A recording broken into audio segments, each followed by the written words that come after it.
Hello, everyone, and welcome back to another Rockies Daily. I'm your host, Scott Ayers, where we are talking all things Colorado Rockies. Folks, we've got a fun one in store. Talking a little bit more about starting pitching. We're going to be focusing on a couple of starters, Kyle Freeland, Michael Lorenzen, taking a look at maybe some of their pitching logs, taking a look at what has worked, what has definitely not worked.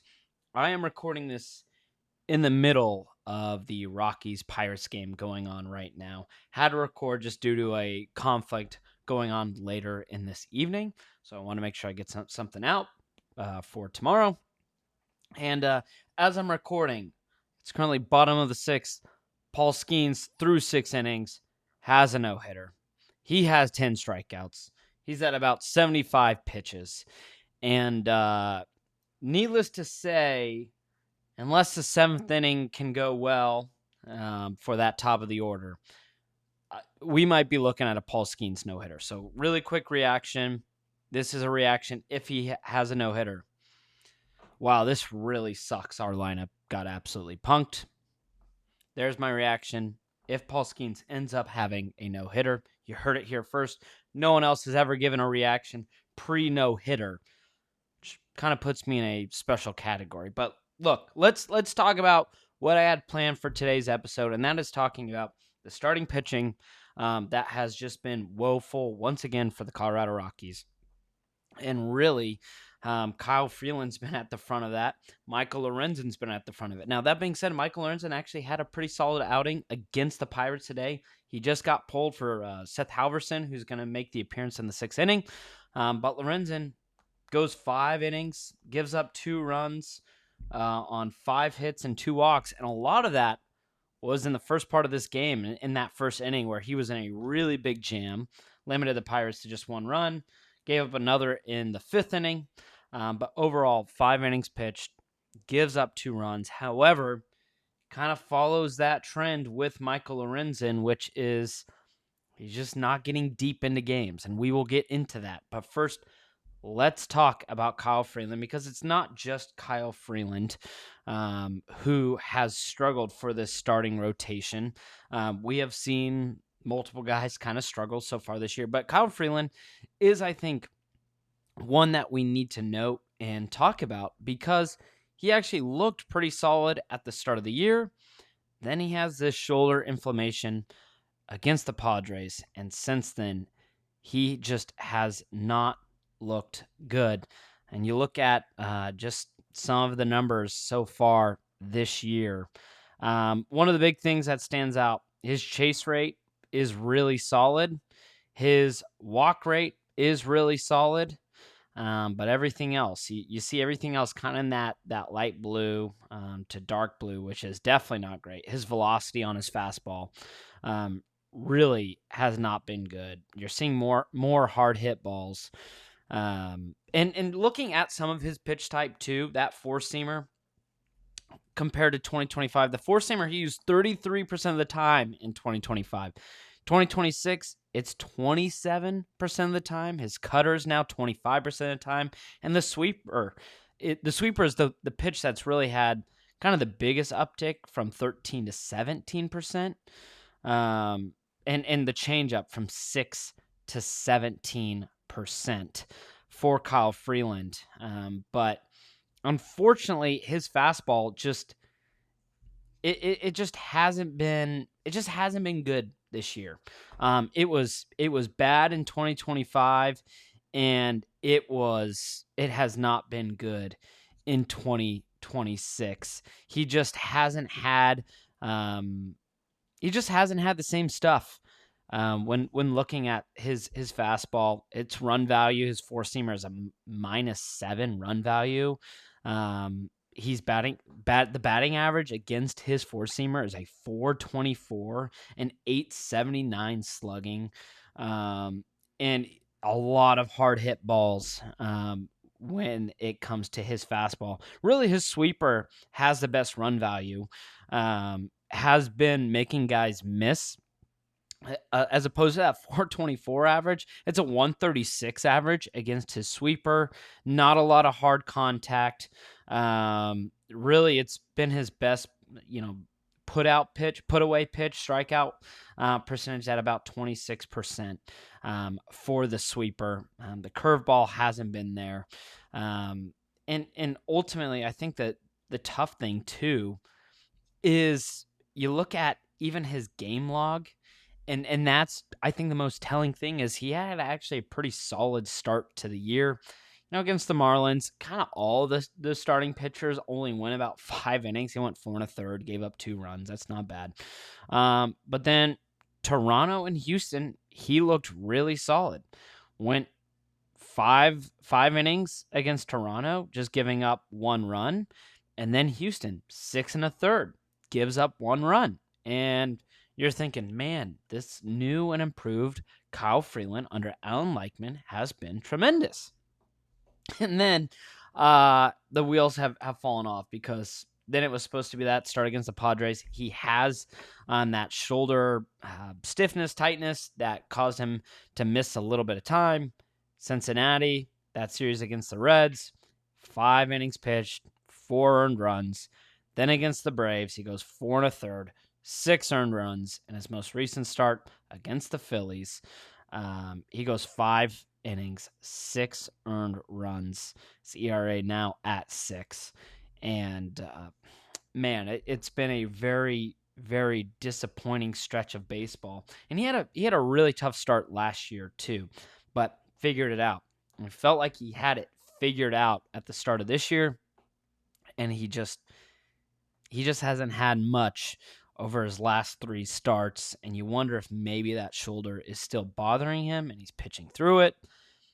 But overall, pretty disappointing stuff from the guy that was your opening day starter. And it's hard to imagine him being that again, especially with how Chase has been pitching for the Colorado Rockies. But you look at Kyle Freeland, he's been obviously disappointing for Kyle Freeland. He just hasn't had his stuff since the injury. And then you look at Michael Lorenzen, and he's also been up and down. He has he's kind of had a similar story, less to do with an injury, but in terms of starts, really up and down. Like I mentioned, solid start today against Pittsburgh. There's not much you can complain about other than he is struggling to get deep into games, and that's been an issue for this starting rotation. But against Miami, he goes 4 1/3.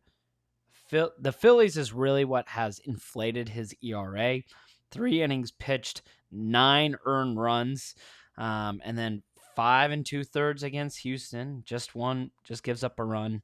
And then, probably his best start of the year was against the New York Mets, where he went 7 innings. He gives up 7 hits, but just 1 earned run.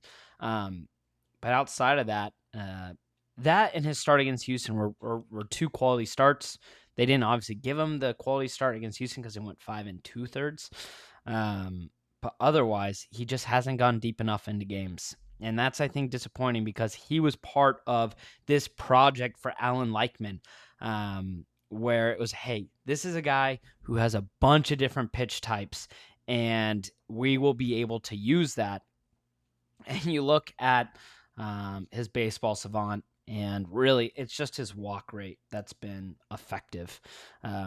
He doesn't walk a lot of batters, but you'll notice something in deep blue is that hard hit percentage, 50% of the time. Hard hit balls, that's a massive issue. Expected batting average isn't great. Expected ERA isn't great. It's just been a disappointing season for the guy who's supposed to be the number 2 guy for the Colorado Rockies. And look, he came in because he gives you 7 different pitches, and his changeup is his most used pitch, but his velocity on every single pitch is below league average. And there's not enough movement on these pitches right now for him to have great success. Really, it's just been his sweeper that's been effective when it comes to run value. But his changeup, his four-seamer, his sinker, curveball, and cutter have all been bad. He probably shouldn't use the slider ever again, because it's basically like pitching underhand. And, that was one of the risks when you brought in Michael Lorenzen was, hey, this is an older vet. This is a guy who's had an uptick in ERA. Now the last 2 years, now make it 3 years. And look, 2025 wasn't great. Now he's 2026. He's got an over 6 ERA. And he is part of this project for the Rockies to help understand and figure out what works at Coors Field.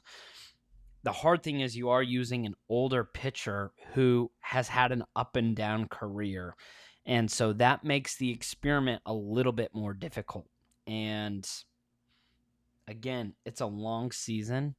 And we saw Kyle Freeland kind of figure it out at the end of last year. We've seen guys that can kind of figure it out as they go. But for as many guys that can figure it out as they go, there are other guys that just completely unravel. And I don't think Lorenzen will completely unravel, but I don't ever see him later on in this year being a guy who's going to give you consistent starts of 6 innings pitched. His stretch of baseball is going to be about anywhere from 4 innings to 6 1/3. And ultimately, a lot of those starts are going to be 5 1/3, 4 2/3, 3 earned runs, 4 earned runs, 2 earned runs, right? Like, that's, I think, one of the difficulties with the Colorado Rockies. They just don't have many guys that can give you shutout innings for 5 frames, for 6 frames, for 7 frames. Chase Dollander is really the only guy at this point you can feel confident that is going to give you 6 innings of baseball without allowing a run. And that's not to say if you give up a run or 2 runs, that's an expected loss. It just gives you a bigger margin or a bigger window to win games when you aren't allowing any scoring, right? We're watching Paul Skeens, who who just gave up a hit. You heard it here first. At the beginning of the show, I gave a reaction of how I'd react. This is my reaction now. The Colorado Rockies own Paul Skeens. All right, back to Michael Lorenzen. He is no Paul Skeens, and I don't think the Rockies expect him to be, but they expect him to still give them some quality baseball as they move on through May. And starts like today against the Pirates, 2 earned runs, 5 innings pitched. You will probably take that. It just means you're going to be using up those bullpen arms, which we are seeing starting to have a bit of an effect over the last 10 games or so. But regardless, Michael Lorenzen, Kyle Freeland, up and down. Lorenzen's been like this, Freeland like that. Regardless, leave a comment down below. What are your thoughts about Kyle Freeland, Michael Lorenzen? How have they looked to you so far this year? What are some expectations for the Colorado Rockies when it comes to building this rotation? Finally, let's end the show, though. Let's change it up a bit. We've been talking about pitching. Let's talk. MLB.com just recently came out with their first mock draft of the year. And we've talked a little bit about who the Rockies could be targeting. I've mentioned Cam Fluke from Coastal Carolina. Gio Rojas is another starting pitcher that could be a guy the Rockies target. Fluke now projected to be a little bit lower, mid-teens. Rojas is actually predicted now to be picked ahead of the Colorado Rockies, so they don't even have a chance of nabbing him. Drew Burress, though, from Georgia Tech, who we've mentioned on this show, is that slotted pick at number 10 right now for that first mock draft. An outfielder from Georgia Tech. He hasn't had the same type of power that he showed in his first 2 years, but still, slash this year, 367, 481, 643 with 10 homers. And look, ultimately, I think this is going to be a draft where the Rockies just take best available. If you would ask me 2 months ago, I would say, hey, you really, and maybe there's 1 or 2 exceptions. I think catcher, the Rockies do not need to select a catcher at pick 10. And you probably don't need to pick a shortstop or most likely first baseman. Charlie Condon being the first baseman. You expect Tovar to figure it out at shortstop. But still, with all of that, I think with the struggles we've seen from Brenton Doyle and the majority of this team, and look, the Rockies have one starter you feel really good about, but whoever is there at 10, unless they've got a big old C next to their name as like top prospect available, I think the Rockies just need to pull the trigger and take them. I think that's where they are at as a franchise, is you just need to take the best possible talent. The worst part of all of this is the Rockies had the worst record in baseball, but due to the anti-tanking rules of Major League Baseball, this is the best pick that they can get. And so they will have to make the most of pick 10.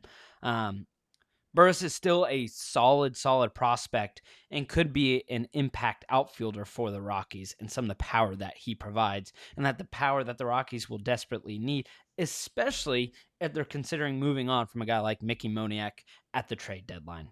So, look, we are still a couple months away from the MLB draft. However, for the Rockies, they will have to get creative in how they're building this team and what they want to do. But it is just with almost complete certainty that they will be just taking the best possible talent outside, like I mentioned, the catcher position, maybe first and maybe shortstop.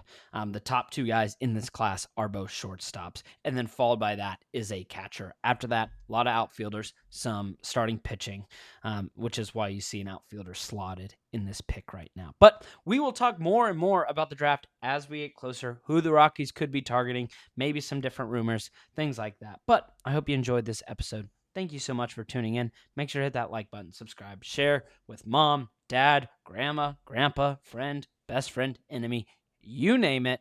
Because if you don't like this podcast, share it with an enemy. Because if it's ruining your day, maybe it'll ruin theirs, or they'll love it. Who knows? That's a weird way to end, but you get it. Thank you so much for tuning in. I hope you have a wonderful day, and I will see you tomorrow.